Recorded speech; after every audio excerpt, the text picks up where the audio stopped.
Well, from what I know it to be, it's when you come back to your box of bees and there is a completely functional looking beehive with the majority of the bees gone from the hive, possibly the queen still there and possibly not, but not enough bees at the end of the day to make that beehive function.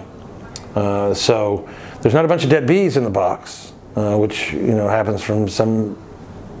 If they get into a high concentration of poison when they come home, or if they're sprayed straight out of the box, like in the almond groves or almond fields, those bees aren't dead from colony collapse. Those bees are actually dead in the bottom of the box. There's 7,000-10,000 bees that are actually dead at the bottom of this thing. And for a hive that probably only had 15,000 bees in it to start with, that's 2/3 of your bees. You're not going to make it.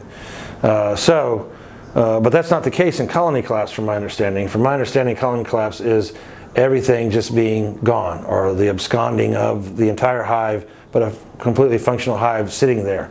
And so, back to Sargento, Monsanto, Bayer crop science, they make a pesticide that deters. What are those stupid things called that eat wood? Termites. They have a pesticide that deters termites and their mental function from remembering the scent that they were following. So while they're on the scent path, and that's how they go back and forth from their wood to their hive or mound or whatever they call a termite house, and it makes the termite forget what smell it was. So you can see their video of these termites that were following these scent lines back and forth, and they spray their gook on there, and then you can see about 2/3 of them following the line, and a third just kind of wandering off the line, and then a little bit later there's only about 5 or 6 insects that are following the line because they've forgotten what they were doing. So it cripples their memory. So if the bees are gone, queen's still there. There's only a handful of bees left to care for the hive. What happened to the other bees? Well, we talked earlier that they have an eidetic memory. So they remember, they have a picture-perfect image of what they left. So if they're not getting back to it, something happened while they were that way. And if it's happening to a termite, then it's happening to the bee. And there's a guy who's done video of this, of seeing this whole swarm of bees just going off into the dark. And of course, we all know that bees go home way before dark, and so they don't have these bees apparently had no home, so they were just going off to die. And so I've seen 2 or 3 videos like that. And so systemic pesticides, neonics, what they're doing is I think they call the poison, one of the poisons, Terminix, and Terminix makes the termites forget where they're going.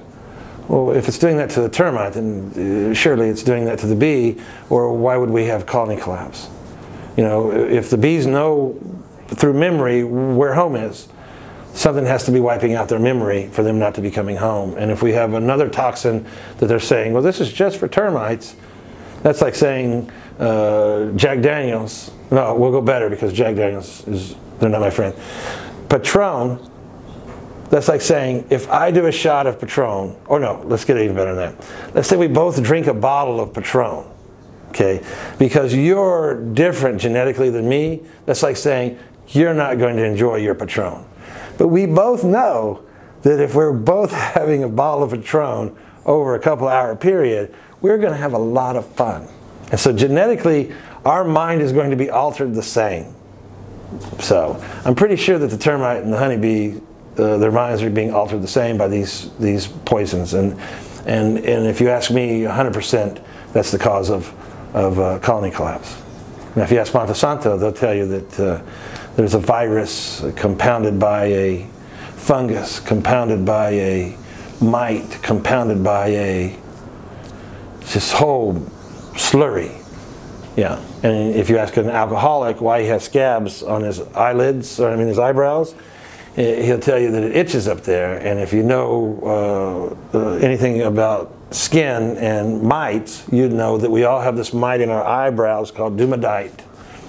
And so that's what causes Dumodite mange. And when an alcoholic gets to a certain point and their body is compromised and their immune system is lowered, these mites that have no effect on us because we're not compromised and our immune system is good, now on these people that are heavily compromised from alcohol, a non-lethal, low-level toxin, the mites are now penetrating the flesh and causing irritation, and that's why the alcoholics are scratching and having scabs.